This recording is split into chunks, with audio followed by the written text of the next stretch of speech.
postii nama arfunaanii gara kitaaba deddeebisu fa'a argineerra jechuudha. Muuxannoo jirurraa jechuudha. Kitaabilee babarraan kan keessa postii isin postuu gootan namni fudhatee yookaan barreessee kitaaba irratti akkasumas fidee koppii kitaaba irratti postii nama biraallee dhaqee kitaaba irratti. Postiiwwan namoota adda addaa fiilingii adda addaati walitti dhufu. Waliin simu callisee. Waliin simu fiilingii akka sangoota waliin hin qonne takka fiddee waliin qamadde jennaani kun achi harkisa kun ol harkisa walakkaatti waan jirra kaame yookiin harkoota sana caccabsitee walitti fiilingiin nama adda addaa tole jedhee waliin sima. Kalaqa gargaraati. Kalaqa gargaraati. Assalaamu alaykum wa rahmatullahi wa barakaatuh. Daawwattoota kiyya. Fitraa poodkaastiidhaan walitti deebinee jirra. Sagantaan keenya har'aa sagantaa haarawaa mata duree haarayaan keessummaa jabaa nama gameeyyii ogbarruu hangafoota duraaniitti aansee kitaabota danuu barreessuudhaan akkasumas kitaabota islaamaa gara afaan keenyaatti hiikuudhaan hawaasa keenya waggoota dheeraaf nama tajaajilaa ture. Keessummaa jabaa qabannee dhufnee jirra. Mata dureen keenya har'aas kanuma bu'uureffata. Ogbarruun islaamaa yookiin immoo ogbarruun afaan keenyaa sadarkaa kam jira?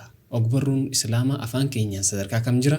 Akkasumas ogbarruun afaan oromoo akkamitti jira yaada jedhu bal'inaan irratti haasofnaa hanga dhuma sagantaa keenyaatti nu waliin turaa isiniin jenna. Turtii gaarii.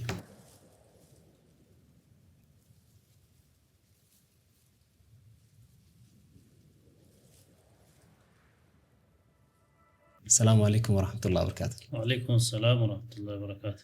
Baga nagaan dhuftan nu kabajanii asitti argamu keessaniif isin galateeffataa isin simannee jirra. Baga nagaan nu eegdan isinis naaf yeroof galatooma ulfaadha. Ulfaadha galatooma. Har'agaa sagantaa keenya seenuun dura daawwattoonni keenya namni baay'een garguddaan isin beeka jennee yaadna. Akkuma informationaaf ta'utti dursa eenyummaa keessan Maali namni hagas na beeku sin jedhu uma himuutu bareeda. Sadarkaa odeeffannootti barbaachisa. Taarika inni tum. Maqaan kiyya Gaalii Abbaaboor Abbaa Guumaan jedhama. Akka dhalootaatti godina Jimmaa aanaa Dedoo jedhamu keessatti dhaladhe achumatti guddadhe. Barumsas aanuma Dedootti baradhe hanga kutaa 8. Achumarraa magaalaa Jimmaatti barumsaan hanga 12 akaadaamii jechuudha. Achi kee yuunivarsiitii Jimmaa yuunivarsiitii waggaa 4 elektirikaal injiinaringii achumatti baradhe. Amma waggaa 2 achitti barsiisee Jimmaa yuunivarsiitii. Waggaa 2 immoo Finfinnee 5 kiiloo jedhan kanatti paawar injiinaringii baradhe. Sanbooda achi deebi'ee immoo waggaa 2 gas wayii barsiisee ka'een. Sanbooda hojii barsiisummaa nan dhiisee. Kan immoo cinaa kanaan barumsa kan diinii waan barbaachisu baadiyyaatti quraana qaruuraa jalqabee hanga ta'echi kitaaba muktasaraa qaqqara'u kana achi haguma 12 ga'u kana keessatti amma kitaaba muslimiin ga'u muraasa qaqqareera. Maashaallah. Booda sana jira sunana mutawwalaata muraasa hirma adda addaa qaqqara'an ture. Achi immoo asiiroo dhufnu Dr. Jeelaan biratti hedduminaan hojii godhadhe kanan qaree Abu Daawudii Bukhaarii isammate muslimiin immoo akkuma baadiyyaatti qaraamutti Dr. Jeelaan biratti yeroo tokko baatii tokkoof ganama haga galgala irratti hin jiru akkas gadi qaraanee fitne waan guyyaadhaan mujallada fa'aa qara. Guyyaa baatii takkaa fa'i aadaa ulamootaatu jira jedhanii dur naannoo baatii Shaabaanaa keessa irruma ta'anii muslimiin qaraanee fitu jennaan sheekolee gurguddoo hedduu ta'anii matni nu nama 2-3 takkas qaraa ture guutuu sagadi qaraanee fitne yaadadha. Inni barumsa ilmii keessas haguma ta'e cinaadhaan qaraa kan akaadaamiis akkasiin barataa ol. Wanti yeroo baay'een isinirraa akkanatti fageenyumarraa hanga isin beekutti wanti yeroo baay'een argu yeroo baay'ee kitaaba islaamaa fi kitaaba akaadaamiillee bahaga baratan caala haga dubbistanii waan fayyadamtan na fakkaata. Infoota akka yoo ilaalu dubbisuun waan akkamii fa'aa qaba? Mutaalaa inni. Aadaan barumsaa siluma yoo callifteetuma barattee bira darbitee achitti dhiiftee si dagataa deema.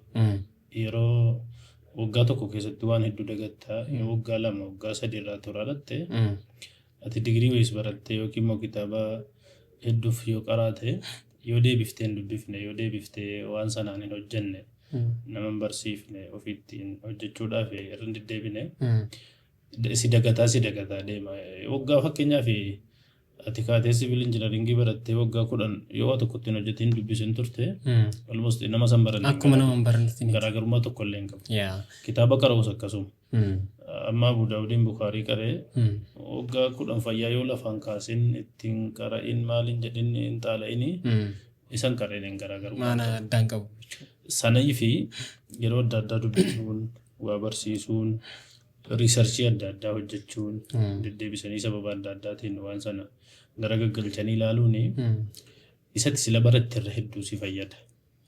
Ulamoonnis immoo yoo ilaalte gara saayinsiitiinis ta'e gara akka kan islaamaatiinis qorannoon mata duree tokko irratti gadi fageenyaan ati waan tokko yoo qorattee sirriitti hubatta waan sana waan ta'eef dubbisuun hedduu murteessaadha. Asitti baay'inaan wanti hin baratamne yoo hiika jiru jechuudha. Barsiisuun beekamaadha. Baratuun illee beekamaadha. Ofiif barsiisuu fannu ta'allum jedhamu ammarratti wanta cimaa jedhamee waan beekamu hiiti. Yaallim nafsaka binafsika waan jedhamu. Ofiif barsiisuus beekamaadha. Ammas saayinsii amma jiru keessaa ogummaalee jiru keessaa ogummaa guddaa jedhamee beekama.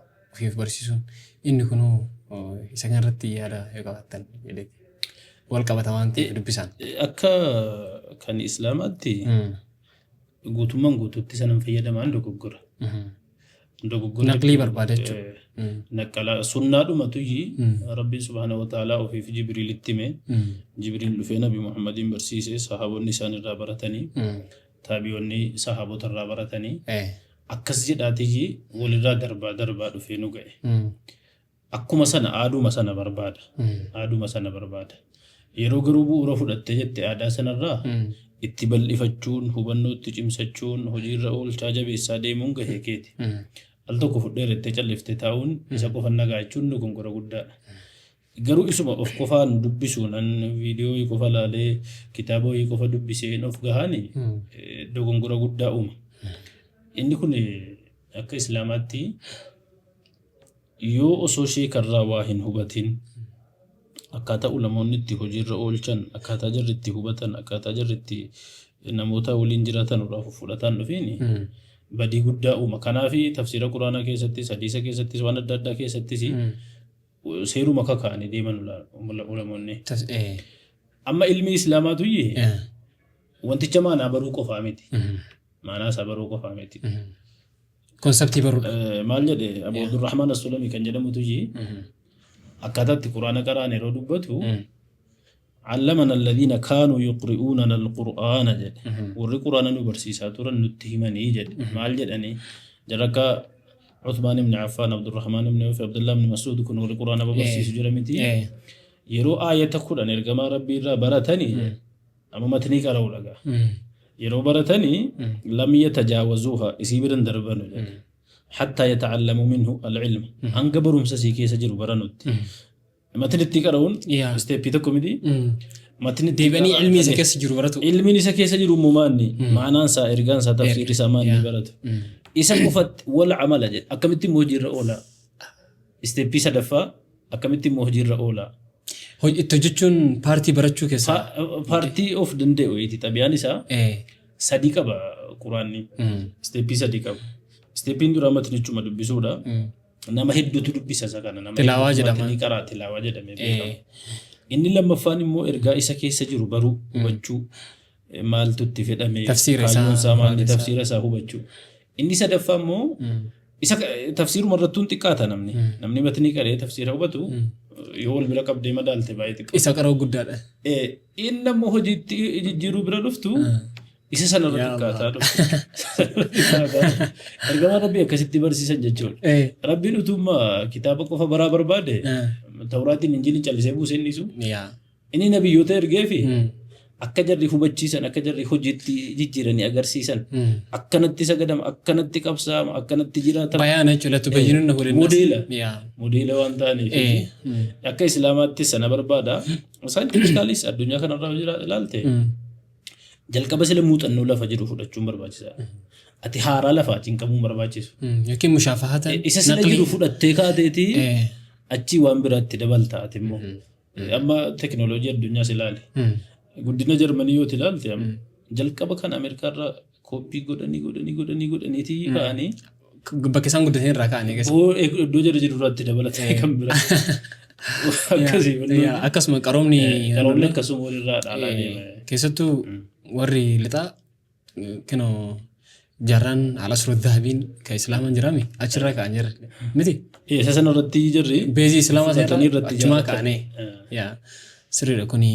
Biyya keenya keessa iyyuu bari akkuma yaadattee kaafne rakkoon jiru tokko maanne muuxannoowwan jiran hojii irratti ta'u daawaa irratti ta'u sochiiwwan inni jiru adda addaa irratti muuxannoo nu bira jiru ilmaan keenyatti hin dabarsinu yookiin ijoollee ollaatti dabarsinee asirratti dabalii hojjedhu hin jennu. Leenjifnee muuxannoo sanarraatti hin dabalatu. Ati abbaa keerraa muuxannoo hedduun dhaallee ilmaan keettis yookiin dabarsitu amma fakkeenyaa as biroodkaastiin adda addaa hojjetta ilmi kee immoo dhiisee daldala bira dhaqabu sirraa hin dhaalle haaraadhuma lafaa jalqaba sun dogongora maalii uume yeroo hundaa'uu diigamee ijaarama. Sirna siyaasaa sidhaqee sirna maal isa sila jiru hunda isaa diigee jalqabarraa ka'a haaraa lafa jalqaba waan sila jiru irratti waa ijaaruu dhiise. Dinagdeen biyya keenyaa guddachuu dhabuuf sababni guddaan tokko sana ta'uu zeeroo eegalu kan namni martuu biyyootii gurguddatan yoo ilaalte warri abbaan qabeenyaa guddaan akka addunyaatti beekamaanii isatti aanutti waa dabarsee deema. Amma baariin waa fiti gaafa ofii dadhabaa deemu biilgeetitti dabarse muuxannoo isaa hubannoo isaa waan jiru hunda isaa. Inni isarraa fuudhee deeme amma inni jiru adda addaa hojjetaatii warra kutee dhufe gurguddaa booda kana jara Amazon maal kanatti daddabarsutti. Muuxannoon walirraa walitti dabarsuun kun baay'ee murteessaadha. Aadaan kun biyya kana keessattis osoo adeemsifame bu'aa guddaa bu'aa hin buusu. Sirriidha. Asitti ammoo ta'allum inni jenne sun kitaaba dubbisuudhaan sirriitti wal qabataa mata duree keenya har'aatiin wal qabataa. Bal'inaan ammoo mata dureen keenya har'aa ogbarruun Islaamaa bifa gara afaan Oromootti yoo deebisnu baay'ee xiqqaa ta'uu isaarraa kan ka'e information Islaamaa biyyi kun seenaan isii gadi fagoodha. Waggoota dheeraa keessa gadi waggoota kumaa ol Islaamaa waliin turtee jirti. San waliin maddeen seenaa ta'ee iddoolee seenaa ta'ee namoota seenaa ta'ee waan Islaamaa wal qabatu information tokko Google irraan argannu. Waa'ee alima tokko bal'inaan warra amma jirutu information isaan argannu poostii feesbuukaatu Google irraan nu dhufa. Websaayitii irratti information afaan kennan hin jiru. Keessattuu waan Islaamaa irratti baay'ee dhiphaadha.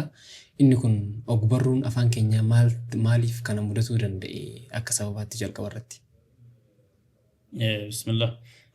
Jalqabumarraa yoo ilaalte ogbarruu kan jedhu kuni sababni inni ittiin guddachuu danda'u kan inni babal'atee ittiin dagaagu bu'uura adda addaa qaba. Tokkoffaan jalqaba afaanichumaa wal qabata. Afaanichumti sun mataansaa fakkeenya biyya keenya akka Itoophiyaa kanatti afaan Oromoo afaan Amaaraa kun jijjiirameti. Afaan kun hagam ogbarruuf jalqabuma banaa ture. Carraa akkamii qaba ture. Ogbarruu guddisaa ture. Afaan Oromootti yoo dhufte ogbarruuwwan jiran walaloodhaan bifa sirbaa fi bifa adda addaatiin darbu malee bifa barreeffamaatiin muraasa ture. Sababa sirna duraan darbaniitiin isa ta'uu barreeffamni afaanichaan dhufuu dhabuu irratti isa ta'uu dhiibbaan duraan ture isa ta'uu ogbarruun turani ogbarruudhuma kan afaaniin dubbatamu sheekoo adda addaa oduu durii jedhanii dur baadiyyaatti yoo guddattee fi mana ta'anii jaldeessinii fi leenca akkas ta'e maaliif maal akkas ta'e afoola kana akkasii daddabarsaa turan san malee bifa barreeffamaatiin hin turre hedduun isaa sun dhiibbaa mataa isaa qaba gara islaamikiitti akkasitti hin ceesifne. Barruun jiraachuu dhabuun jechuun qubeen jiraachuu dhabuun namoonni afaanii wal barsiisaa turanii gara barreeffamaatti garuu hin ceene. Gara fakkeenyaaf afaan Amaaraas yoo fudhatte barreeffama sirnaatiin bifa akaadaamiitiin barreeffamuu jalqabuun isaa asuma dhiyeenya. Ta'uma jaarraa tokko akkasiin caalle. Duraan afaan Giizii waan adda addaatiin naannoodhuma masaraa mootummaa keessatti oduu himaan mootummaa barreessaa ture malee sirnaan hin turre. Ulamoota keenya bira kan ture afaan Arabaatiin qubee afaan Arabaatiin afaan Oromoo barreeffatu. ajam jedhanii baadiyyaa keessatti dura na qaraatu akkas ibaara jalatti babarreeffamu sana argiteetta yoo ta'e inni sun kitaaba of danda'e ta'ee bakka hedduutti hin barreeffamu. Bakka muraasatti babarreeffameera. Walloo keessa akka amma jarri Sayyid Caalee kun barreessaa turan biyyoota keenya keessattis walaloon adda addaa ajam sanaan barreeffamaa ture. Amma Jimma naannoo keenyatti hin beekan namoota hedduutu waan akkasii Haji Hasan jennaan jiru namoota hedduutu babarreessa. Anis kabeeku kitaaba tafsiiruma irratti Quraanuma irratti kabarraa'e walirraa dhaalan argee ture. Inni akkasii hedduu kanuma walaloo aqiidaa, walaloo siiraa, walaloo yeroo garii barreeffamoota faaruu ergama Rabbii alayhi salaatu wasalaam akkasii hedduu babarreeffame. Inni sun immoo maal ta'e gaafa afaan Oromoo qubee Laatiiniitiin bocamu achitti dhiibamee hafe innis. Ogbarruun sunis achitti hacuucamee hafe. Ol bahuun sila isumarraayyuu argachuu danda'an. Guddaa turetu amma Walloo kana keessa deemte Harargee Jimma Arsii kana deemte ogbarruuwwan akkasii hedduutu jira. Qubee ajamaatiin kan afaan Oromoo barreeffame. Akkuma Baayibiliis jalqaba kan hiikee qubee Amaariffaatiin afaan Oromootiin barreesse. Sun amma booda kana amma ta'e beeksifameera. Ogbarruuwwan harka ulamootaa ture sun immoo achitti awwaalame tokko dadhabina keenyas ta'uu mala. Sirriitti muuzeemii mataa keenyaa dhabuun qorattoota waan kana ol baasu dhabuun dhiibbaa sana uumeera. Kan afaan Amaaraa yoo sitti seenaa akkatti tafsiirrii Quraanni afaan Amaaraatti hiikame dhiibbaa guddaa ture inni mataan isaa. Dhiibbaa ulfaataa jalqaba akkam ture si fakkaata. Haile Sillaaseetu biyya kanaa ka'ee Kuweetiin deeme. Yeroo Kuweetiin deemu achitti namichi kun diina Islaamaati xalaata jedhaniiti konkolaataa isaa kanatti namoonni Itoophiyaa kana achi jiran timaatima waan adda addaa konkolaataa isaatti darbanii xureessanii balleessan. Jennaan xalaatummaa Islaamaa hin qabu jedhee jara nama ta'e haasa'ee waan kana mirkaneessuu fi Quraanan afaan Amaaraatti hiiksisa jedhee dhufee yaada kana jalqabe. Yeroo jalqabu qeesii tokko biyya Lubnaanii fidee kan afaan Arabaa beeku.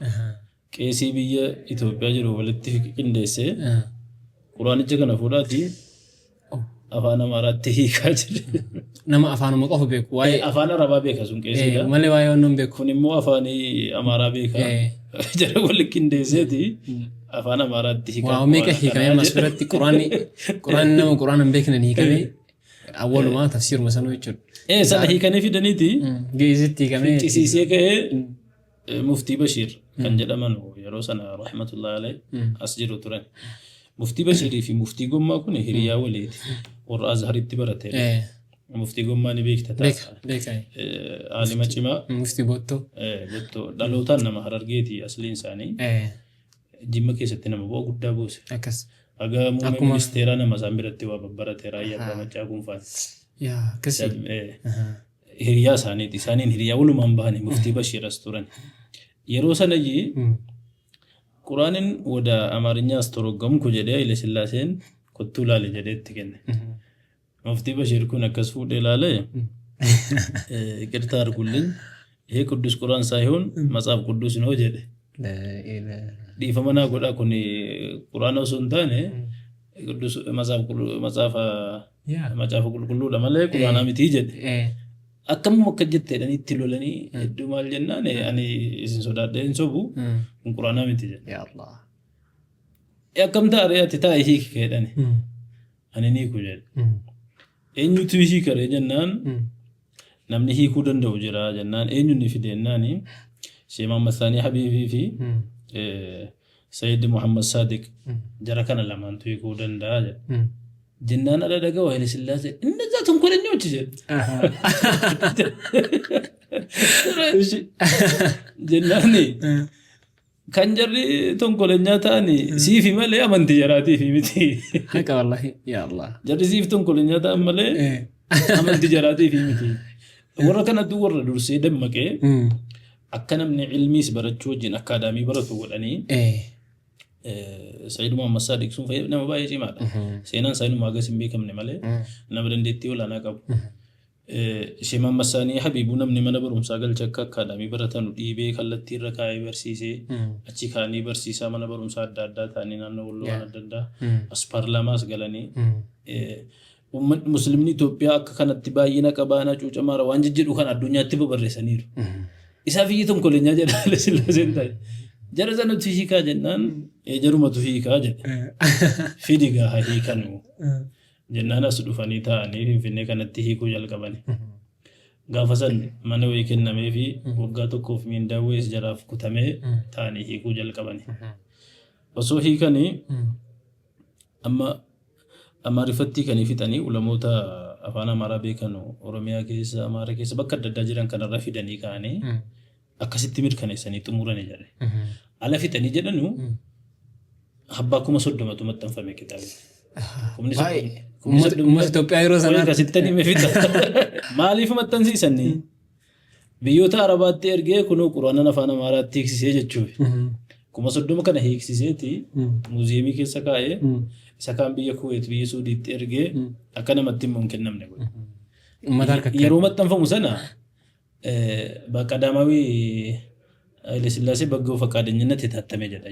Gubbuma isaarra yoo isa durii argite. Maqama isaatiin. Tola ooltummaa kan Haile Sillaaseedhaan maxxanfame jedha. Arabeeffi biran jiru. Akkasiin fuudhanii geessanii muuziyeemii kaa'anii aga abbaa 30-40 biyya Arabaatti ergan. San booda osoo muuziyeemii taa'u Haile Sillaaseen kufee dargiin dhufe. Asumatti 30 sana doochi taa'u. Dargiin ala dhufee jedhu fuudha deemaa gubaa kana jedha. Ifaajee waggaa meeqaa sana? Gubaa jennaani loltoota sana keessaa nam tokko musliimatu ture. Annin gubaa jedhee halaafinnatu laneessitu nyannan gubaa naa kennaatti gaafatamummaa jedhee tolee na gubaaru jara Najaashii kanatti geessee kenne. Jari Najaashii natti himu hisaaba birrii takka takkaatiin binnee naan jedhe. Birrii takka absumuni saantima 25 buufannee gurgurreessanii sanatti. Akkasiin booda haaraa lafaa taa'ippi godhamee hiika hamma nuti arginu kana ta'uu danda'e. Hagas dhiibbaa akkasii keessa ture namni hin beeku amma waan inni irraa dhufe jalqabaaf dhagaara. Hagam akka inni barruun Islaamaa irratti dhiibbaan biyya kana jiru afaan Ajamiitiin barreeffamni afaan Amaaraatti Oromootti barreeffame suni heddumina yeroo tokko 6 kiiloo irratti PhD namni baay'een ittiin eebbifama ture. Ogbarruulee duraanii litiraachara duraanii irratti hojjetanii. Amma ijoollee musliimaa fi ijoollee musliiman taane kana waliif fidanii hojjedhaa jedhani. Asiin ala hojjetamuu jalqabamu ajamni kun ol yaa'e. Isaan kan afaan Giizii kanaan fidanii hojjechuu jennaan hagas wamti gahaa wayii somtii ka qabu hin jiru. Kana afaan ajamii kun ol garagalee jennaan dafaa cufaa jedhanii dipartimentii kana nu fayyadan jiru.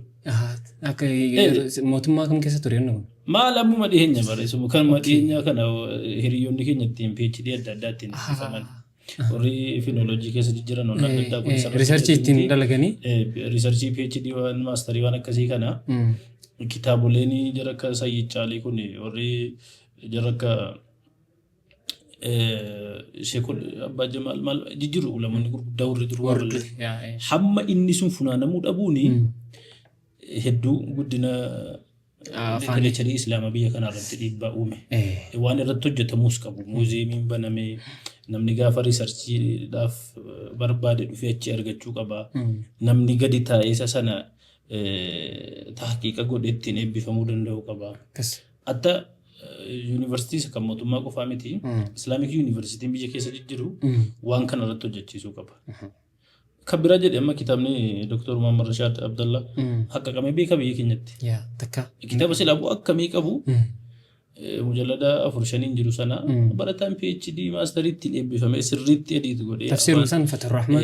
Afaan laanguweejii hamma waan booda kana afaan Oromoo akkuma sila jenne waa fofoo jijjiiramaa dhufe miti.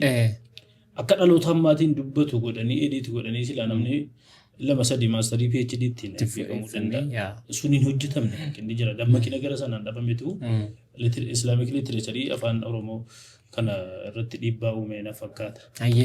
Baay'inaan ammoo ogbarrummaan kunuu hubannoon isaa maal akka ta'e haga hubatamuu dhaberraa kan ka'e namni gara tokkoon wanta aartii gara muuziqaan dalagamu, aartii walloodhaan dalagamu, barreeffama kitaabaan dalagamu waanuma hunda ogbarruu jechuunii fa'aa yoo ta'e yookiin immoo ogummaan isaa addatti ogummaan gara barruu fi gara ogummaa afaaniitiin wal qabatu kunniin qoqqoodamee kaayamuu dhabuufiyyuu sababa kan ta'e dadhabbinnuma afaaniiti. Sila afaan Oromootu sadarkaa kana afaan gadi bu'aadha moo dubbattoota isaatu gatii isaa jabeessuu dhabe?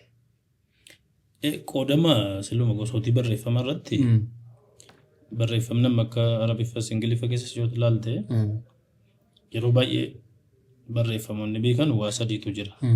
Inni tokko literaachariidha, tokko joornaal jedhama, inni tokko akaadaamiidha. Inni literaachar jedhamu kun akkama ogbarruu jennee dubbataa jirru yeroo baay'ee namni yaada isa bira jiru, miira isa keessa jiru, muuxannoowwan adda addaa kan inni ittiin ibsatu ogummaa afaaniiti. Barreeffamaanis ta'uu mala, oraalii afaaniinis ta'utu mala, garuu artii ogummaa afaanii of keessaa qabaachuu qaba. Artii ciminni jechoota artiin ogummaan afaanii keessa yoo jiraate malee literaachariin jedhama. Haasawuma yoo ta'e literaachariin jedhamu. Calliseetuma waa wayii haasa'e waa wayii barreessateedhaaf literaachariin jedhama.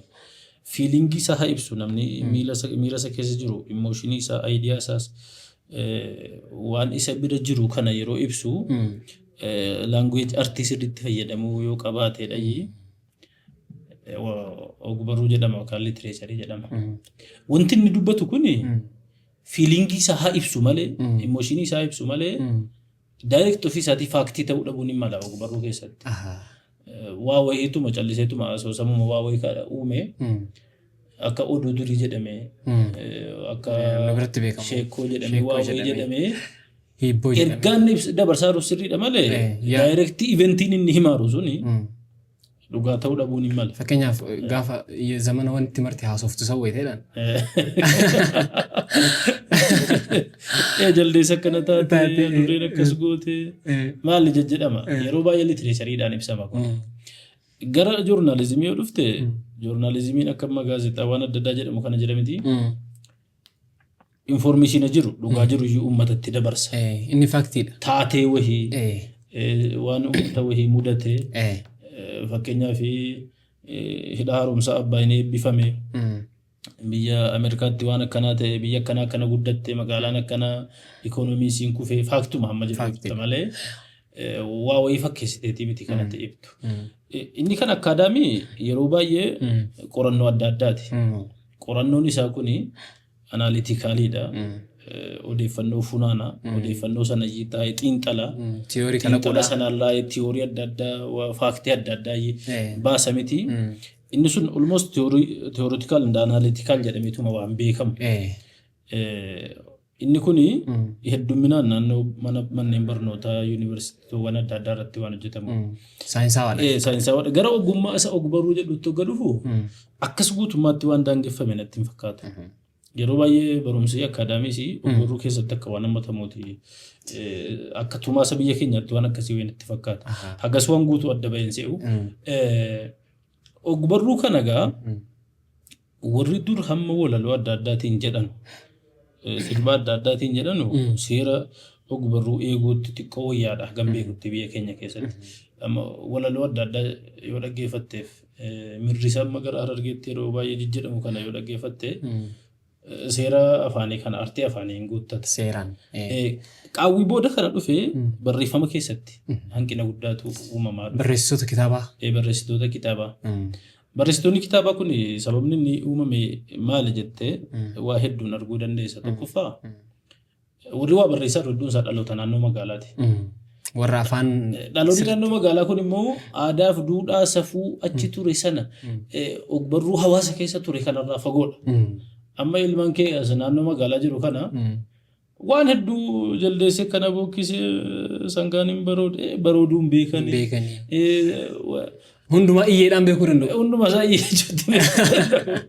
Ogbarruun immoo sanaan ture silaansaa hedduun isaa geerarsa ture jedhii walaloo adda addaa ture jedhii jechoota sana of keessaa qaba. Fakkeenyaaf amma yeroo jechi tokko fakkeenya fudhatan. Fakkeenyaaf amma baroode yeroo jedhamu gara aartiitti yoo deebisne ka baroodu horii yoo ta'e yookiin sangaa yoo ta'e isa san fuudhanii gootatti yeroo fakkeenya fudhatan irraa bareeda. Hin mar'atee jedhan immoo irraan bareedu. Hin bareedu. Kanan beekan ammoo hin bokkise jechuudha amma goota wayitii yoo jette warri sun fidanii warri hin beekne marrate jechuun mala warri asii. Maybe fakkeenyuma sanuu yaadachuu dhabuu danda'u. Fakkeenyuma sanuu yaadachuu dhabuutu mala. Yeroo garii manumayyuu afaan biraarraa hiikuutu jalqabame. Akkas. Kan afaan keetii waliin man. Amma namni tokko akka afaan Oromootti qaanfii dhabee jechuuni aadaa Oromoo baadiyyaa jiru bakka hedduu keessatti nyaara haddate jedhama. Amma maaltu beekame afaan Amaaraarraa hiikuutti deeman. Afaan Amaaraatiin mixmixaadhaan ija dhiqatte waan jedhu even wanni kun maal keessatti jalqabame walaloo diraamaa Oromoo keessatti illee jalqabe. Aartii Oromoo ta'ee aartii Oromoo beekamaadhaati jettutu isa kana afaan biraa sana jechamni ni kamu bara. Jechamni ni kamu. Maaksimuum tadda kun afaan biraarraa hiikteen fiddu. Kalaqama waan ta'eef. Akkuma uumama aadaa safuu uummatichaa keessa jirutti fudhatama. Akkasi fudhatama. Amma intallee baluu nyaara haddatte jechuun qaanfii fixatte bakka safuu hawaasaa diigde jechuudha. Isa san dhiisaniiti mixmixaadhaan ija dhiqatte jedhanii. Homaa hiikaan qabu Oromicha keessatti. Hawaasni kamuu beeku. Beeku kana. So kun dhiibbaa namoonni gadi bu'anii duudhaaf hawaasa aadaa hawaasichaa hin beekne waan kana irratti hirmaachuutu rakkoo fide tokko. Hirmaatuun kun akkeeffatuudhaan dhufe moo hawwiidhaan dhufe hamaasaadhaan? Sababa hedduu qabaachuu isaan mala. Tokko qaawwii jirus waan kana uumuutu mala. Namoonni ogummaa kana sirriitti qaban kan aadaa fi duudhaa hawaasichaa beekan yoo isaan sirriitti itti hirmaatanii barreeffamoota adda addaa qorannoo adda addaa irratti hirmaachuu dhabanii namni haguma sisila bira jiruuni wama qabaniin gabaabaan namni waan harkaa qabu darbatti sodaataan isa saniif itti hirmaatan. Yenna kana innumti sun booda bu'uura ta'e akka rifaransiitti akka wabii ta'e dogongora uumuu jalqaba. Amma sababootiin dadhabina isaa keessaa tokko kanatti mul'atu inni dur afaan irra dhiibbaan ture. Afoollonni duriin turan sun barreeffamee nu gahuu dhabuuni akkuma wanti muraasni qofti afaaniin oraalii nu qaqqabu godhuuni dhiibbaa mataa isaa qaba. Lammaffaa akka nammasiin jedhe aadaa fi duudhaan kun naannoo magaalaa irratti wal makatee dhaloonni naannoo magaalaa jiru kuni safuu daka ture sana aadaa sana wallaaluun dhiibbaa mataa isaa qaba. Sadaffaa barnoonni afaanichaan kennamu sadarkaa gurguddaarra gahuu dhabuun almost amma yoo ilaalte Oromiyaa keessatti ho'aadha hanga kutaa 8 sabjektiin guutuun isumaan kennamu. Qorannoon garuu kutaa 8 jira. Namni waa barreessu kutaa 8 jira. Gaafa deemtee ol dabarfatte afaan biraa jalqabda. Ingiliffaan jalqabda, maaliin jalqabda, ga yuunivarsiitii, first degree, second maal afaanuma Ingiliffaatiin baratta. San booda waa dubbisuun kasi gammachiisu. Waa barreessuunis kasi gammachiisu afaanuma. Sadarkaa olaanaa irratti. Afaanuma Ingiliffaa sanaan. Kanaaf riisarsiis jedhi kitaabolee adda addaas jedhi irra Ingiliffumaan sitti tole. Dubbisuunis barreessuunis. Maal uumeree kun? Afaan kaan isa kan afaan Oromoon dubbifnes akkatti barreessines si godha.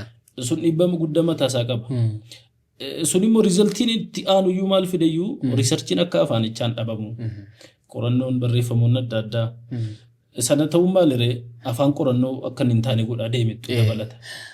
Inni sun dhiibbaa guddaa qaba afaan keessatti immoo gara Islaamaattis yoo dhufte kanuma. Afaanichi tokkuma waan ta'eef isumarratti appilaa ta'a. Isumarratti hundaa'e. Amma baay'inaan ammoo barreessonni akkuma baay'atanitti barreessonni baay'atan garguddaan isaanii warra gahumsaan barreessan caala warra fedhiidhaan barreessan akka ta'e mul'ata ifumaan ifatti jechuudha. Warroota kan jajjabeessan ammoo sadarkaa gulaaluutti qooda baatutti kitaaba kanaaf ragaa bahutti waan akkasiitiin nama dura jiran namootuma beektota jedhamantu gulaalaa jira. Wanti kun ammoo gulaalli san sila osoo hin gulaalamin as gahee moo kitaabni kun yeroo garii kitaaba kanarratti yaada naa kenni dubbisi yaada jedhamu san sarara afurii sun humni sarara afurii san keessa jiru kun nama beekaadhaan barraa'e. Inni kun ammoo nama fedhiidhaan barreessirra barraa'e. Kitaaba dubbisuu dhiisanii isuma kaan osoo dubbisanii haga nama gahu takka jechuun achirraa qofa. Humni kan nama gulaalee guddaadha. Kitaabichi sanuu namni gulaalee maal ibsuuf kitaabuma kana ibsuuf. Abbaan kitaabaa ammoo kitaaba yoo tibantu si jibbisiisee waluma cuftee akka dubbisuma haga nama jibbisiisu takka dadhabbinni akkasii mul'ata. Gulaaltonni hoo maaliif kana godhuu danda'an? Kan gulaaltotaas kan warra barreesseesi sababni adda addaa jiraachuu mala. Amma namoonni ga'umsa litireecharii hin qabne litireecharii irratti bobba'uun ifaadha.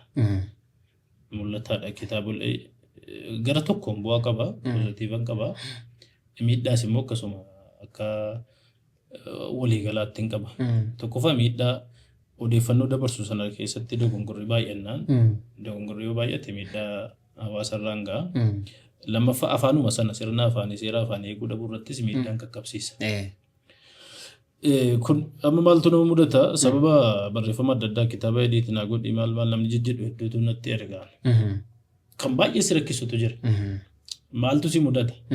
Barreeffama fuula gamaarra jiruuf as fuula gamaarra jiru kan wal faallessu hedduu argita.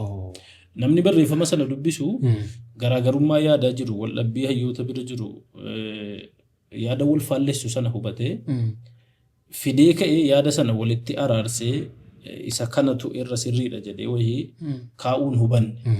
Barreessuma kana isa sana sinuma argee wal faallessuu saayyuu yookiin hubanne tooftaatti walitti araarsu wayii sin kaayyanne yaada irra deemu sin murteeffanne achittis yaaduma isa sana akkuma sirriitti barreessee gama sanattis yaada isa faallaa isaa akkuma sirriitti barreessee darbee namni kitaabicha dubbisu yaada wal faallessu 20-30 achuma irratti arga jechuudha.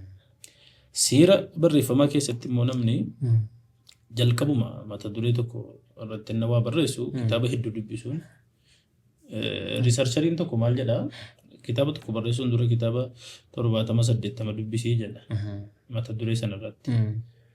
Maybe hagam dandeenye waan sana dubbisarraan gaaffiidhuma soo ta'u at least namni mata duree barreessu sana hubatee wal dhabbii yaada achi keessa jiru sirriitti qoratee ka'ee ana biratti yaadni irra fudhatama qabu isa kana sababni isaas isa kana jedhee wayii kaayyachuu qaba. Tarjiiha godhu. Tarjiiha godhu yookaan immoo namumarraan akkaluu dhiisuudhuma yoo yaaduma ofii qofa ibsa. Yookiin kalaqa ibsachuudha bakka. Amma wanni sun maal uume dogongora fuuluma lama sadi irratti dogongora yaada wal faallessu hedduu argite. Fikiraan isaa barreessuu ta'e malee inni hubanne ta'uu noolu jechuudha. Inni hubanne jechuudha waliigalli isaa. Inni ergaa sana hubanneedha. Adeemsi kun immoo yoo ta'e keessuma sooshaal saayinsii keessa bakka hedduutti si mudata. Fiilduma kan maanaajmentii dhaqee liidarshiippii histirii dhaqee fiildiiwwan jiran hunda keessa yaadni wal faallessu jira. Amma liidarshiippii keessa yaada wal faallessu hedduutu jira. Kana turre sirriidha kanaa miti kana sirriidha kan jedhu. Histirii keessa immoo lakkoofsan qabu.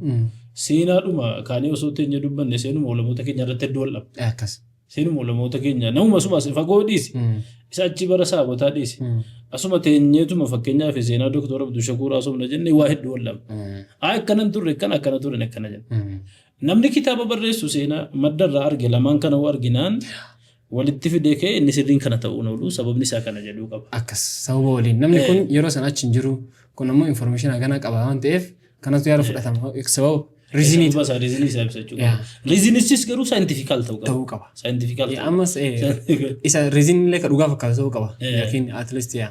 So amma barreessaan kana dhabe miti namni fedhe gaafa barreesse tokkoffaa hamileen itti uuma nama kana nama hamilee isaan cabsu jedhee hin guddata boru cimaa deema waan kana caalu production guddaatti achi ce'a yaada jedhuun namni hamilee kennuufis hin jiraata.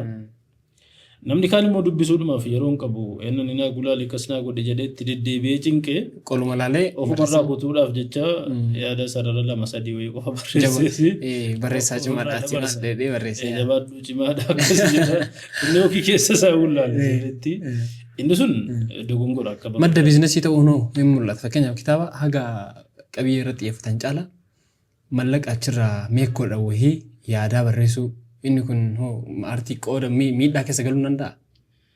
Immaa kun egaa silas lamaanuu namni silas nama barreessu jireenya ofiis danda'u sumaalis dirqama laala miti. Garuumaa inni qulqullina aartichaa irrattis miidhaa uumuutu mala.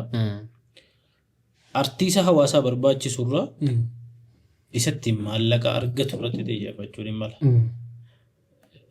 Amma biyya tokko irratti rakkoo kan uumu yeroo baay'ee artii isa kanatu barreeffama kana literacharii kanatu uummataa barbaachisa jedhee hayyuun aarsaa kafalee taa'ee barreessu uummata biratti jaallatamuu dhabuu mala. Dhugaa hima rakkoo uummataa isaa haqiiqaa hima akka kanatti furamaa wajjiniin hima. Haqiiqaatti namni gammadu nama muraasa. Akkas. Bulee mi'aa malee har'a mi'aa waa. Har'a mi'aa.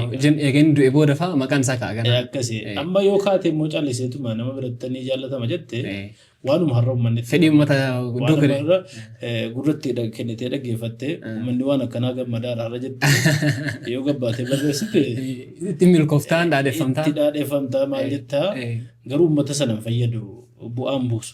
Inni sirbisiise malee amma waan gooneef ilaali amma aktiivistoota fakkeenyaaf warra gara kaabaa kana yeroo iddootti ilaalte yoo manni har'a faannoo jedhee kee sirbee sirbuma faannoo jedhu baasuufiif miidhaan inni fidu maalii isaan ilaalan garagalan hawaasa na fayyadamu miidhaa rakkoo akkamitti hawaasicharra gahaa dinagdee irratti nageenya biyyichaa irratti barumsa jetti garuu namoota artii isaanii hedduu kana targitu kan inni sanaaf sirbu argite har'an gurguratan har'a oodensii danuu hedduutti argata maallaqa sargataan faarfamaa goota keenya jedhama garuu namni dhugaan gadi qabee ilaale namichi sun diina ummatichaati malee ummaticha miidhaa jira malee ummaticha fayyadaman jiru namni ummataaf yaadu buusee baasee madaalee ummanni kun akkamitti rakkoo kana keessa jira akkamitti guddata jedhee akkamitti mata duree wahii kanarratti furmaata argata ilaaleeti barreessa yeroo fudhachuun mala waggaa dheeraa booda so madda biizinasii godhuun yeroo baay'ee rakkoo akkasii fida rakkoo akkasii hawaasarraan ga'a fedhii hordofuu ta'a jechuudha. Okay ulfaadhaati qabxiin ani kaasuu barbaadu waa'ee afaanii irratti afaan yoo eenyummaa ta'u ta'e yaadni afaan eenyummaadha jedhu yoo sirrii ta'u ta'e nuti eenyummaa keenya maal godhaa jirra jechuun yeroo afaan biraarraa hiiknu jechuu barbaadu yeroo afaan biraarraa hiiknuu fi yeroo hayyoonni kennas xiyyeeffannaa kennuu fi dhabanii abbaan argee harkatti naqatee dorgommii keessaa hayyoota baasee fakkeenyaaf barreessitoonni warri gahumsa qabu barreessaan jiru warri gahumsa hin qabne barreessaa jira isaan kunniin ammoo dubbistoota illee madaalaan jiran dubbistoonni warra barreessitoota yeroo caalantu mul'ata jechuuf baay'inaan dubbistoonni baay'een barreessaan jiran kitaaba ta'anii mana ta'anii dubbisaa jiru warri dubbisuun afaan biraallee waan dubbisaniif afaan oromoo dubbisuuf isaanii galta'a kanaafuu eenyummaadha eegaa eenyummaa ta'e eenyummaa ofii tuffachiisuu wanni akkanaa kunniin akkamitti ilaalama hin jedhamu akkas. Amma mata duree gurguddaa 2-3 wal keessa kaaftee afaan kana akka eenyummaa keetiitti si ibsu yeroo laaltu afaanii waan eenyummaa namaa ibsu keessaa tokko beekamaadha. Isa qofa jechuu miti waan aidan garuu waan aadaa kan keessa kan qaama eenyummaa waan hedduu caalaadha afaan wantoota eenyummaa kee of keessaa qaban hammatee baadhata. Fakkeenyaaf safuun baadhata aadaa kan keessa buukee jecha mammaaksa uffannaa dubbannaa waan akkasii of keessatti hammata waan ta'eef bareecheetii identitii namaa ibsa. Saniif afaan kan kee kabajamuun iddoo isaa qabaachuun dirqama. Kaan caala jechuu miti leellisuu miti inni sun hin deeggaramu. Akka afaan kamittuu kabajamuu qabaati immoo afaan kan kee itti fayyadamuu barachuu barsiisuu ittiin ogbarruu hojjechuu qabda. Gara barreeffamaatti gaafa dhufnu namni tokko waa barreessuu caalamoo afaan biraarraa hiikuutu caalaan gaaffii ta'ee dhufa. Kitaaboleen nama fayyadan kanneen barumsa gurguddaa qaban afaan biraatiin yoo jiraatan asii kamuun barbaachisaadha. Fakkeenyaaf masdarrii ilmi islaamaa yoo ilaalte afaan arabaatiin jira hedduun isaa. Hamma ka'een haaraa lafaa barreessa afaan oromootiin jechuurraa jalqaba bu'uura quraanarraa kaasii hadiisolee adda addaa dabalii kitaabolee amma kallattiidhaan nama barbaachisan kana yoo hiiktee namaan geesse irra fayyada yeroo ta'utti isuma kana hiiktee uummataan kennitee hedduu dafee warri afaanicha qofa beeku kan fayyadamu goota. Saayinsii teekinooloojii biroo dhattee barumsa sooshaal saayinsii naachuraal saayinsii keessaa hawaasa barbaachisan kan hin hiikamin haaraan ofii lafaa uumaarraa yeroo gabaabaatti kan hiikamee uummata bira gahu. Saayinsiin uumama bira darbeera waan ta'eef wanni uumama jiru. Ati haaraa lafaa uumurra isuma sana hiiktee uummataan gahuun barbaachisaadha. Garuu inni ati afaan biraarraa hiiktuuf inni kun wal qixxaataa yoo jette nama dubbisu birattuu waliin qixxaatu agarsiin mi'aawu. Amma fakkeenyaa kitaabuma tokko kitaaba muummee ministeeraa kan Dr. Abiy Ida'amoo akkas isaan afaan Amaaraatiin barreessan osoo isaaf isa afaan Oromoo fuute irra isaa afaan Amaaraa sitti mi'a rakka hedduu. Isa oriijinaalii sana dhugaadhaan miira dhugaa abbuma sanatu miira ofii ibsaa barreesse. Isa afaan Oromootti hiikame sanarraa isa afaan Amaaraa. Isaanumaan Oromiffaan barreessanii akka hiikametti hin barreessan. Akkasittiin barreessan. Osoo ofii jalqaba afaan Oromootiin barreessanii akka hiikamu kanatti fiilingii ofii, ayidiyaa ofii, immooshinii ofii achi keessatti barreessa waan ta'eef. Namni hiikuu fiilingii isaa sanaan ta'ee hiikuu. Yaadichi hin hiikamu jechuudha. Fiilingiin hin hiikamu. Waa hedduu keessatti hafaa jirti. Akkas. Waa hedduu keessatti hafaa jirti. Hiikuun rakkina akkasii numa qaba. Lammaffaa hiikuunis guddina afaaniitii fi bu'uura waan hedduu gumaacha. Jecha achi jiru tokko yaaddee hiikuun bu'aa guddaa qaba aadaansaa. Jecha hedduu argita, jecha hedduu oomishaa deemta, jecha hedduu yaadataatiin deemta bu'aa guddaa qaba. Garuu akkasa orijinaala afaan Oromootiin jalqaba hojjetameetti aadaa fi safuu uummatichaan ibsu. Jalqabuma fakkeenyaaf mammaaksa wayii itti dhufa. Afaan san keessatti maal jettee hiiktaa asitti? Mammaaksi safuun duudhaan afaanicha ibsuu afaanicha mataa isaa sana ibsaa jira.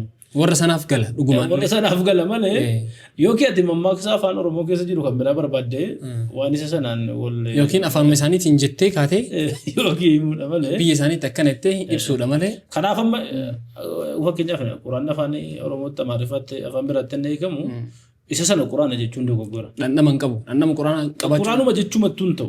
Hiika namatu yaale afaan sanaaf ibsuu yaale malee ergaa achi keessa jiru hin dabarsine guutuutti gaafuma hin qabu. Dogoggoras ni qabaata gaafuma hin qabu. Gaafa ammaa afaan Oromootti teenyee quraana hiiknu inni nu barreessine kun jecha keenya amma dandeenye wahii ergaa wahii irraa dabarsuu yaalle malee quraanicha sanaa miti. Sanaafuu amma Kudus Quraan jedhanii yookiin akkasuma Quraana kabajamaa Quraana jedhanii isa sana kaa'uun dogongora. Hiika isaati namichi hin danda'e ergaa isaa uummataan ga'uuf yaaleera. Akka jecha Rabbii sanatti namni kana dubbiseedhaaf ajirii sittiin argatu ergaa guutuu achi keessaan argitu. Akka Quraana sana jechuu baattus kitaaboleen afaan biraarraa afaan tokkotti hiikamanii ergaa guutuu miira achi keessa jiru guutuun dabarsuu danda'e. Saniif bu'aa rakkoo kana ni qabaa jechuudha. Akka afaan Oromootti immoo gaafa dhuftee ilaaltu yeroo dheeraaf ogbarruu keessa literacharii keessa dhabamuun isaa barreeffama keessa jechuudha. Miidhaa waan uumee fi dafii namni kitaabolee saayinsiis kan amantiis kan maaliis hiikee fideera. Amma yeroo ammaa waan beezikii ta'e ni argatta hedduusaa hiikameetuma jira. Isa kana riifaransii godhataa asii waa barreessuun baay'ee nama rakkisu. Akkasila jennee isa kana fayyadamaniiti ijoolleen lafaa akka ka'an osoo hagas barumsa keessa fagaatanii waa barreessuutti seenaniiru. Hayyoonni warri sadarkaa qorannoo riisarchii adda addaarra jiran maaf hin barreessine maaf warri kun barreesse. Uummanni immoo maaf dubbisuutti gammaduu dide gaaffii na keessa dhufa. Akkas. Warri sila sadarkaa riisarchii gurguddaarra jiru Ingiliffaan mo'atameera akkasila jenna. Yookiin warra afaan Arabaa barate afaanuma Arabaa sanaan mo'atame. Hiriyoota tokko waliin jijjiirru amma ni dubbannu. Nama barichi riisarchara saayibni kiyya tokko. Kitaaba kamuu yoo itti kennite yookiin afaan Ingiliffaa yookiin afaan Arabiffaa malee dubbisu. Afaan biraa itti mi'aawu. Maali yoo ilaalte dhugaa qaba. Waggaa 20 ol kan inni itti waggaa 20 wayii 30 kan inni ittiin barataa barsiisaa qorataa dhufe afaan Ingiliffaa afaan Arabaati. Kun maal isatti uumeera? Dafee kan inni yaada wayii argatu kan inni ergaa barumsa keessa jiru hubatu afaanicha sana kan inni barreessu dhisanuu. Amma osoo kaatee dambii wayii qajeelfamoo afaan Oromootiin afaan Amaaraatiin na barreessetti yeroo dheeraa isaatti fudhata. Ingaluu fi yookiin Ingiliffaan barreessee ka'ee qajeelaa. Amma qaawwa kana argatee inni akka keenya hedduun biratti dhufee barreesse. Inni kun maal ta'e ergacha irratti dogongora uumuu danda'a. Lammaffaa immoo akka namatti mi'aawu akka nama hawwatuun ta'uu dadhabaa. Namni daka jiru sun dubbisuu nuuf egaa. Haguma danda'uun innis Ingiliffatti afaan biraatti ol rakkachuu jalqabe. Qaawwi kun sirraa'uu qaba amma danda'ameeni. Warri amma baay'inaan qaamni mootummaatu jira fakkeenyaaf gara mootummaatiin dhaabbanni ogbarruu irratti hojjetu jira. Innummaanuu hangi inni to'atu wayii xiqqaadha. Barreessitoota inni to'atu kitaabota barruulee jiru hanga inni to'atu. Hanga inni barruuleen kunniin uummata madaaluu yookiin afaanicha madaaluu jedhanii to'atan wayii xiqqaadha. Ammas akkuma ogeeyyiitti illee ogeeyyii waan kana irra fookas godhanii dhimma kana yoo xiqqaate karaa sooshaal miidiyaa haasa'uudhaan yoo ta'u irratti hojjetan wayii xiqqaadha. Kun immoo miidhaa bal'aa hin dhaqqabsiisa. Kun miidhaa guddaa qaba malee. afaan qofa irratti miti barka biyyuma barumsa irrattu kitaabni tokko amma biyya Suudiitti kitaabni tokko maxxanfamuudhaaf mana maxxansaa kamoo ta'u si maxxansu ulaagaa kaa'atee jira. Namoota akka biyyaatti akka naannootti bakka adda addaatti beekumsaan ga'umsa qaban yookiin sartifikeettii isaaniitiin haa ta'u waan adda addaatiin kitaabatti barreessite ilaalanii hanqina kana qaba cimina kana qaba jedhanii hamaxxanfamu jedhanii yoo na eeyyamne maxxanfamu. PhD eebbifamtee atamu amma Suudiitti PhD eebbifamtee riisarchii kan kee bifa kanaan qulqulleessee hojjedhee jette yookiin yuunivarsiitiin sun si eeyyamuu qaba eebbifamu maxxanfamuudhaaf. Inni proof godhuu qaba. Proof gochuu qaba. Amma biyya keenyatti sun dhabamuuni miidhaa uumeera xiqqoo waa wayii sinuma qabaata garuu miidhaa uumeera qulqullina ogbarruulee sanaa irratti namni sirriitti tun qulqulleessin osoo hedduu ittiin cinqamin buusee baasee osoo hin qulqulleessin maxxansuudhaan. Namni poostii feesbuukaa kitaaba poostii namaa funaanee gara kitaaba deddeebisu fa'aa argineerra jechuudha muuxannoo jirra jechuudha. Kitaabilee babarraan kan keessa poostii isin poostuu gootan namni fudhatee yoo barreessu kitaaba irratti akkasuma fidee koppii kitaaba irratti poostii nama biraallee dhaqee kitaaba irratti. Kitaabni iyyuu mata dureen isaa bareedaadha. Kitaaba saayikooloojii namni saayikooloojii barreessu kun nama sadarkaa barnoota isaa haayiskuulii bira darbiin ta'uu isaa waliin. Gan ammoo wanni barreessu immoo kitaaba saayikooloojiiti. Jalqabummaa saayinsii saayikooloojiitu hangi dhugaa isaa xiqqaadha. Seerraan ammoo beezii osoo hin qaban kitaaba saayikooloojii jedhee poostii namaa funaanee yoo barreessu qaawwa guddaan uuma jedhee yaadaan as biratti. Inni matuma isaattu poostiiwwan namoota adda addaa fiilingii adda addaati walitti dhufu. Waliin simu callisee. Waliin simu fiilingii akka sangoota waliin hin qonne takka fiddee waliin qamaddee jennaani kun achi harkisa kun ol harkisa walakkaatti waan jirra kaame yookiin harkoota sana caccabsitee walitti fiilingiin nama adda addaa tole jedhee waliin simata. Kalaqa garagaraati. Lammaffaa immoo akkaataan barreeffamaatti fayyadamtu sun lafa osoo waan ifata makaan eewaa barreessine akki nuti itti barreessinu iddoo wal dhabuu isaati malee. An jecha kan kee yoo fuudhee kitaaba koo irratti ibsuu barbaade jalqaba jecha kan kee ta'uu isaa ibsa. Wabii riferensii isaa ibsa. Yoo even akkaataan adeemsa barreeffamaa kootii wal dhabee sababa kan kee ta'eef ta'uu isaa ibsa waan adda addaati malee. Barreeffama namni 20-30 Facebook irratti barreesse walii guuran akkas jechuun rakkoo guddaa uuma. Lammaffaa namni waa barreessu jalqaba xiqqoo ofii waa barachuu waa hubachuu murteessaadha. Muuxannoo bareedaa qabaachuun dubbisuu irratti osoo hedduun dubbisii waa barreessuun gaarii miti. Osoo hedduun dubbisin barachuu osoo sirriitti sin baratin dogongora guddaa uuma. Kanumaa waliin saayikooloojiin immoo jalqaba sirriitti namni bilchaate qabatamaa addunyaa kanas gamaa gamana wahii madaalee ilaale. Muuxannoo jireenya isaa hin qabaanne ofumaa fuudhee namaan kutaa saayikooloojiin kun. Yoo targite waan hin jirre sitti guura. Akkas. Kitaaba saayikooloojii amma callisiituma dubbisi. Islaamik ta'ee dhufeera kitaabni saayikooloojii hedduu namni. Qilleessan jirre sitti guutee si barsiisa kan lafa kanarra jiru. Akkama motivational speaker jedhamee beekamu jedhameti. Argiteetta akka nama siinoo haadatti hidhee harkisuu wayii si godha. Waan hin fakkaanne jechuudha. Wantatti hin dandeenye lafa kanarra jiru maalii waan jedhu kana si guuteeti waanuma addunyaa kana har'uma to'attu sitti fakkeessee si fuudhee deema. Ofumaafuu dubbisuun durayyuu bara kitaabolee nama addunyaa waliin naannoo falaasama saayikooloojiiti hedduun. Falaasama saayikooloojiiti. Wahmiidha jechuudha. Wahmii keessa si oofa. Addunyaa kana irratti qabatamarra yoo hin jiraanne daa'imni lafaa keessuma saayikooloojii jedhu. Ibn isaa miti riisarcharoota saayikooloojii hedduu isaatti ilaalte. Akka nama gaan fakkaatu. Jeeqamaa wahii nama. Industirii qawwee fakkaata. Maraataa wayii ta'ee nama karaarra jiru fakkaatu sarara gadhiisee wayii jiraata. Saniif saayikooloojiin baalaansii gochuudhuma barbaada jalqabuma isaarraa jiru.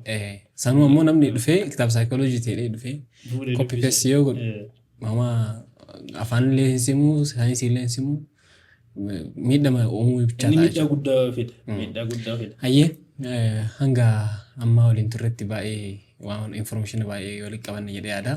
Ibsa gara ogbarruutti ibsa waliigalaa tokko kennee gara goolabbiitti akka deemnu barbaadeeti.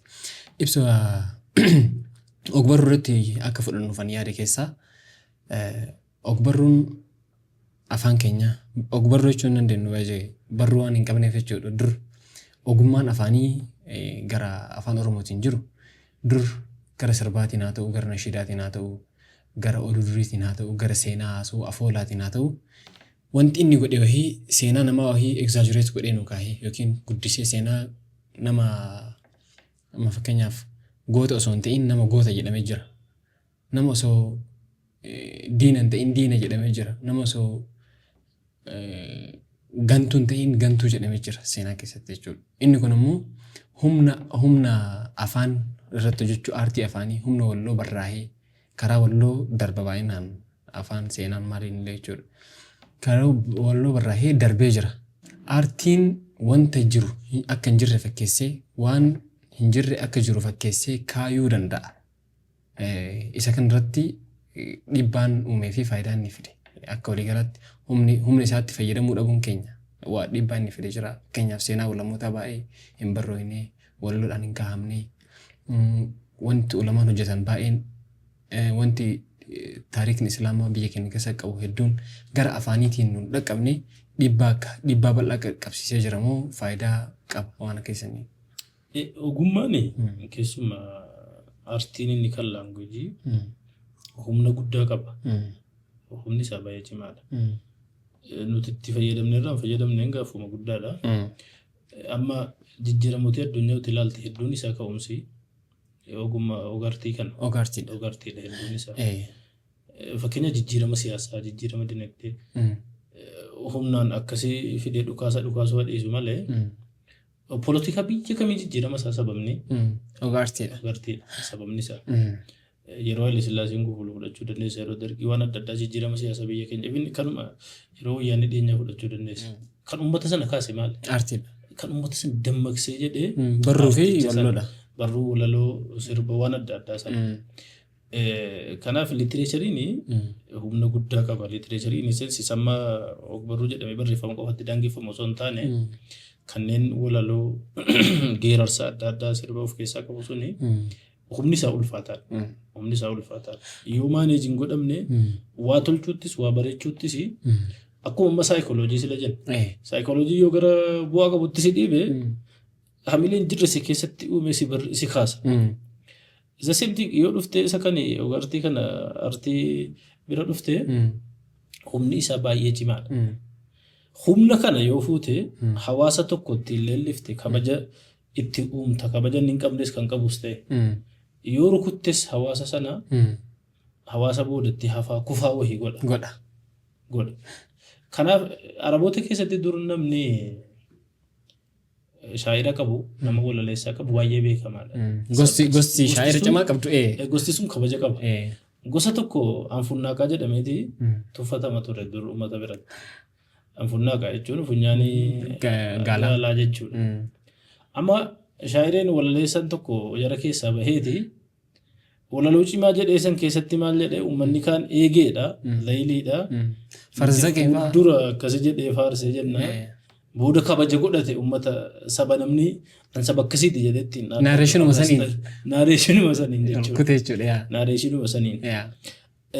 Saniifuu humna guddaa qaba jechuudha. Yeroo biyya keenyatti immoo as ceenee akkaataa inni ulamoota islaamaa biratti ilaaltu fakkeenyaaf akkuma litireechariitti ogbarruutti warri hojjete isuma akka islaamaa fudhu. Sheekh Bakrii Saphalurraa kaasee barreeffama afaan Oromootiin qubeewwan mataa isaanii uumanii waan adda addaa barreessuu irratti gahee guddaa almost jalqaba keessa nama taphate jechuu dandeessa. Achi kaasee jara akka Sheekh Muhammad Rashaad isaaniin durayyuu jiru jarri Dr. Abdul Shakur fa'a. Warra maajam silaa qofa osoo hin taane warra ajam dubbanne miti jalqaba irratti. Kun qubee biraa uumanii uummata Oromootiif kana ta'uu qaba jedhee warra taa'ee barreessee jira miti. Jarra ofii isaaniitii kitaaba bifa adda addaatiin barreessanii lafa kaanii deemaniiru. Ogartiin booda kana dhufee walaloo adda addaatiin geerarsa adda addaatiin hin beeksifamne maqaan jara kana. Murti kolle kan Dr. Muhammad Rashad Abdallah tammate sababa kaasetta quraanaatii fi sababa kitaaba quraanaa sana beekameeyyuu malee warri kaan sagantama reediyoo sanniin faaduu kaafee awwaalamee jira. Sulleellifamuu dhabuun isaa bifa ogummaa afaaniitiin akka inni awwaalamu godhaa deema. Jara malees immoo namoota kumaatama jira kanneen gumaacha mataa jaraa qaban. Namoota gaarii maqaa isaanii tolchee bareechee dhiyeessuu dandeettii guddaa qaba. Kaan immoo maqaa jaraa balleessuu irratti gahee guddaa qaba. Amma wanta gara gidduu barreessitootaa fi gidduu warra seenaa dubbatu irratti wal dhabame keessaa akka biyya keenyaatti Goban Daacee gantummaadhaan sirbamee jira. Gantummaadhaan himamee jira seenaa irratti. Gara biraatiin immoo wal dhabbii afaan seenaa warra dubbattoota seenaa irratti mul'atu jechuudha. Fakkeenyaaf kan fudhadhe jechuudha. Goban Daacee gootaa biyya hin gurgurree biyya tiksee inumaa wanti inni godhe balaa waan oolchee ta'e Goban jechuun jegna jedhamee yeroo haasa'amullee jira. Wanti akkanaa kunniin walitti bu'iinsa yaadaa akkanaa kunniin warra seenessitoota keessatti illee jira. Artistoota gidduutti dubbattoota seenaa gidduutti jira. Barreessitoota gidduutti illee jira. Wanti akkanaa kunniin barruun tokko goota nama tokko wal fakkaataa qaamuma tokko inni tokko gaarii godhee inni tokko badaa godhuu kun jeeqamiinsa illee ta'uu danda'a. Jeequmsa illee ta'uu danda'a gara tokkoon. Garuu humna aartiitiin akka ta'e wahii fakkeenya ta'uu danda'a yaada. Inni kun humna guddaa qaba barakkinni itti ta'e. Amma Goban Daacee normaalii historikaalis wal si falmisiisuu danda'a. Miidhaan inni uummata sanatti hirkatee uummata Oromoo irraan ga'e hedduutu jira. Waraanotiin makka biyya Oromiyaa keessatti bebbeekaman namoota 100,000 numirratti hedduu waraana sanaa kan inni hoggane. Calii Calankoo jedhii, Aanolee jedhii. Jimma keessa waraanni bakka 3-4 geggeeffame kan namoonni hedduu irratti dhuman jira. Guumaa kana namoota 10,000tu dhume waraana tokko irratti 1881. Waraana sana kaan daayirektii ofiitti hirmaate kaanii isatu bobbaase. Gaafa ammaa Minilikii fi Takilee Hayimaanoot inni bulchaan Goojjam ture wannoo irratti wal lolanii lixa Shawaa kana gara Iluu Abbaa Boor wannoo irratti wal lolanii kaanu gaafasi inni sasii waraana hoogganeet achi lixa sana keessaan Jimmaan Shanangibee keessa deebi'ee bakka meeqa cabseeti hagaasii hadiyyaa wannoo kana keessa as darbe. Ergama isaaniitiin jechuudha. Ergama isaanii qabatee mishinii isaanii qabatee. 82 ammaa isaanuma walii wannoo ijaaraa rakka. Negatiiva kana na argitee kaatu warri poozitiivatti as deebisu biyya ijaaruu fi tokkoomsuu fi Itoophiyaa ammaa kana ijaaruu fi the same thing isa qofaa miti barammaa. Abdi Goorgis wannoo abbaa malaa nama tooftaadhaan beekamu. Namoonni isa galateeffatu hedduu jira. Magaalaan Finfinnee akka dhufee asitti magaalaan guddittiin biyyattii Finfinnee kana kan godhe isa. Yeroo sana Koobar achi gara Amaaraa sana keessa ture jarri wannoo jedhaa turan. Wirtuu barbaada. As dhufuu qaba kan jedhee fide isa. Warri saayidii kan ummata Oromoo buqqee sana laale ummata Oromoo Tuulamaa as keessa turan buqqaanii kaan Baaleetti kaan Jimma kaan eessa bakki jirritti buqqeen hin jiru.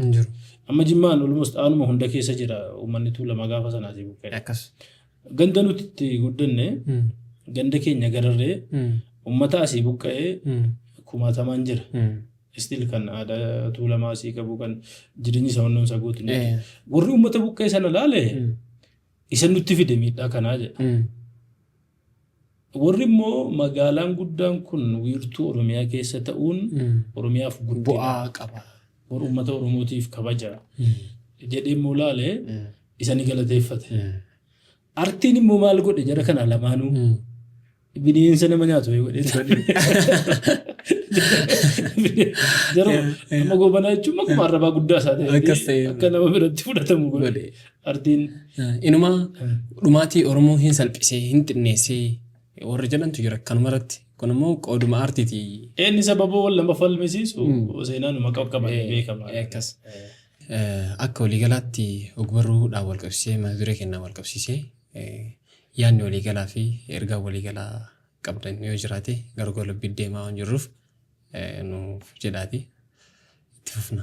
Ergaan mata duree kana jalatti ka'uu danda'u bal'aadha.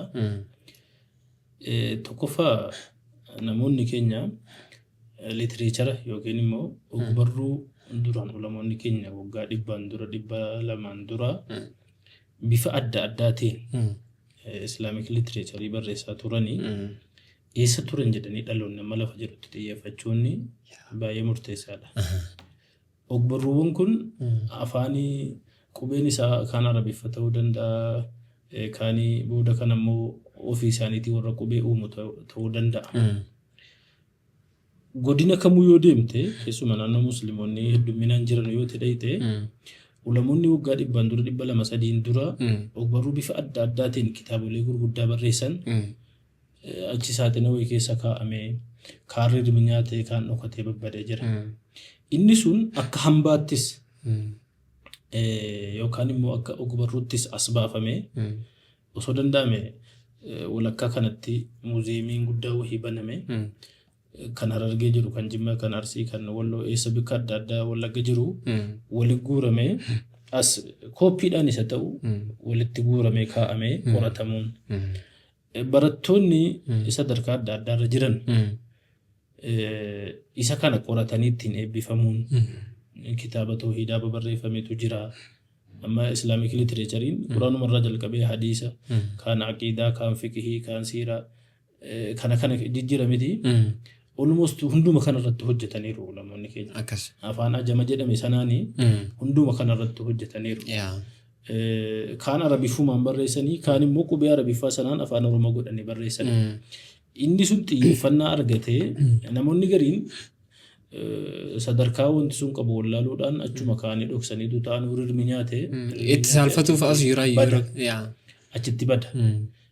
Wanti sun kabaja guddaa akka qabu kan seenaa isaa ta'e kan hambaa isaa ta'e kana moofaa waan durii waan gubamu akkas godhanii ilaala. Se'anii warri akkasitti fudhatan jiru ol baafamee yoo Finfinnee dadhabne achuma fakkeenya godina bakka jirutti muuziyeemii godinaa keessa yookaan immoo majlisumti godinarra jiru muuziyeemii xiqqaa tokko banee ogbarruuwwan jijjiiran kana literatureota jijjiiran kana fidee beeksisa baasee as galchaa jedhee beeksisa baasee muuziyeemii tokko keessa kaa'ee akka dhaloonni haaraan lafaa ka'u qoratu godhuun bituu iyyuu danda'a. Bituun maallaqa kenneefi bituu danda'a. Yookiin kitaaba biraa tokko kenneefi ati kitaaba kana dubbisi kun immoo kan abbaa keetii qofaa miti kan hawaasaati amma. Kan hawaasaati. Kan dhalootaati. Amma fakkeenyaaf yeroo Abbaa Jifaar dura bara jala Abbaa Booqaa keessa ulamoota nama hedduutu dhufee achi jireeniin qubatee barreessaniiru jijjiira barreeffamni saabskiriptiin jedhaa sun jijjiira.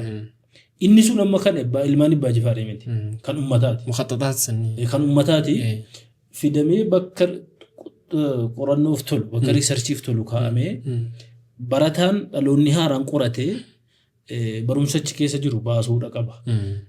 Source of knowledge ta'uu qaba. Burqaa barumsaa ta'e ol baafamuudha qaba. Afaan illee deebisuu danda'a hanga wahii. Afaan illee waan hedduu jechoota dagatame loqonni amma dudu'e jira Oromiyaa keessatti. Qorannoon godhame baay'een isaa baadiyyaa dakaa bu'een qoranne naaf fakkaatan nan laalu qorannoon yeroo afaan Oromoo bara afaan barumsaatti ceesifamu gariin isaa afaan Amaariffaa irraa hiikamee yoo ilaalte hedduun isaa harka guddaan akkasumayyuu afaan fakkeenyaaf yookiin namoonni uuma walii galan jechuudha. Fakkeenyaaf mana barumsaa jedhanii kanu timirti beet kanuma jedhu kana fuudhanii sitti kan mana fincaarii kan jedhu kana jechuma afaan Amaaraa beet jedhu kana hiikame. Loqonni afaan Oromoo hin jiru kan jecha kanaaf jecha qabu. Almost hin qoratamne. Jijjiira loqoda adda addaa keessa Arsii Jimma Baalee osoo deemte jijjiira. Jecha kana fayyadamaa turan jecha biraatiin. Sanniisanii kanuma afaan Amaaraa irra jiru beeta masxaafti jirredha mana kitaaba mana shaayii akkuma kanatti hiikanii. Afaan kam keessa iyyuu hin turre garuu sirni kun afaanuma Amaaraa qaba ture. Bakka translationii afaan Amaaraa godhame. Manuskriptiin duraanii literatureonni duraanii osoo kun hin uumamin barreeffame waan ta'eef jechoota akka kanaaf keessaa qaba. Jechoota akka kanaaf keessaa qaba. Jechoota bu'uura Oromoon inni ganamaa sun fayyadamaa ture keessaa qaba. Sanii fi wantoonni akkasii istiil ammas akkuma afaan Oromootti deebimee qoratamuu qaba. Akkuma afaan Oromootti jechoonni loqoda keessa dhokatan Wallagga keessa isa dhokate Gujii keessa isa dhokatee Harargee keessa isa dhokatee jiru deebifamee jechi gabbatee ol baafamuudha qaba malee asuma naannoo Finfinnee ta'anii isa dhaban afaanuma Amaaraarraa tiraanisleet godhu. Fakkeenyaaf amma bineensaa fi beeylada walitti makanii bineeldota jedhamu jira. Inni kun ammoo sirri bareeda wanta tokko uumuun kalaqni afaan keessatti afaaniin guddisaa garuu jiraatuu danda'a. Dur fakkeenyaaf horiin maal jedhama? Waan jedhamu sun yookiin ammoo beeyladni manaa fakkaatni akka saree kunniin maal jedhama? Waan jedhamu kun afaan duraanii keessa jiraachuu danda'a. Garuu warri fakkeenyaaf yeroo afaan yeroo epiidoo san uumamee yeroo sana Oromoffaan qorannoon illee godhamee barumsatti deeffamuun isaa jechuudha. Wanti akkanaa kunniin reerlii dalagame akkasitti diippii hin qoratamne waan ta'eef. Gadi bu'ee loqoda hunda hin qoranne. Yaa waan akkasiin ammas akka irra deebifamu. Amma bara loqoda hedduu keessa fakkeenyaaf naannoo Jimmaatti dur manni fincaanii zuulii jedhameetuma beekama. Oromiffuma ta'eeti. Afaan Oromoo kanuma fayyadama. Loqoda kana qorateeti hin ta'u jedhee dhiise moo warri mana fincaanii Amaariffarraa hiike yoo jettee gaaffiisitti ta'a. Jechoonni Harargee jiru kan Jimman jirre kan Gujii jiru kan Walloon jirre afaan waaltawaan jedhamu loqoda kana fidee bakka hanqate guutee akka wal guutuuf waaltawaa kana godhuu qaba. Garaagarummaan saniif immoo maanuskiriptiiwwan hamma doka jiran kun waan akkasii fayyadu. Amma jechooti fakkeenyaaf afaan Arabaa keessatti ashaat al-ghanam jedhu kana hoolaaf re'eedhaan jedha. Akkas. Loqoda Oromiyaa hedduu keessatti yoo ilaalte jecha kana kan bakka bu'uun qabu hoolaaf re'ee akkasuma hoolota re'ee. Garuma garatti yoo waliin maktee dubbatte malee. Dhiha keessa jira amma busaayee jedhu amma nu biratti beekamaadhuma jechuma kana fayyadama re'eef hoolaadhaan akkasumatti jedha. Ajaa'iba. Jechoota komonii akkasii kana ol baasuun kaayyoodhuma warra. Amma kun barruu keessa hin jiru busaayeen hin jiru. Hin jiru. Maaliif warri qorate dhaqee achi loqoda sana hin argine. Aga danda'e naannuma kanarraa funaanee kan dhabe afaanuma itti dhiyaatirraa hiikee. Muuziqaa keessatti waan muuziqaan ammoo waan duraanii irra deddeebi'ama waan dalagamuuf wantoota akka muuziqaa keessa wantoota akka barruu walloo keessa jira malee jechoonni akkanaa kunniin loqonni akkanaa kunniin. Muuziqaa turaa keessa. Turaa keessa jira. Muuziqaa turaa keessa laanguweejiin argatte.